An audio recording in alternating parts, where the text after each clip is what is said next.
امشي dadka markay hurda qawata leen baani baashaal bilaawa jijil anakuwan jalata miya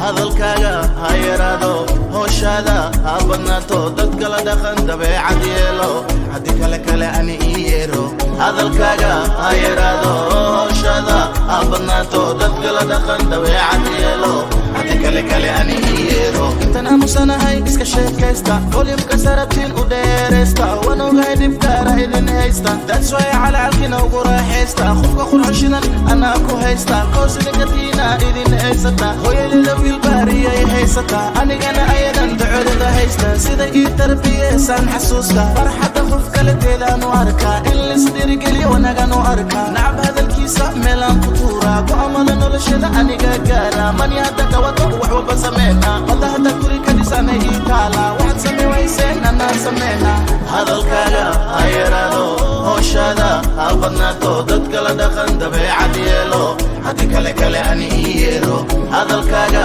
ha yaraado hooshada ha badnaato dadka la dhaqan dabeecad yeelo haddii kale kale ani ii yeero waxaana qaba farxaan ayga u taala hooshada qawashadana ana ii taala markay ini jibiyaan madaxa u salaaxa dhaga hadal hadda maqlo waa dhool cadeeya dib uma arka dhiiran anaan ka qaada siday filayaan mooye si kala naqda way jahwareeraan ana way ku baxda hoogaan hooshood ehelay haayaan ya u diri mabogogi kale ada iishe hadal badan hadda maqlo hawada fadhiista maxaa yeelay istaraskaasan diida sumcad yeelo saaxiib yeelo taasaa sax ah noloshada hore inay loo habeena inaan qofay kacay dhacay ayaa sax ah wadadan soo maray xasuusta runna farxadada lugahaaga kulansa bela ah hadalkaaga ha yaraado hooshada ha badnaato dadka la dhaqan dabeecad yeelo haddii kale kale ani ii yeero hadalkaaga ha yaraado hooshada ha badnaato dadka la dhaqan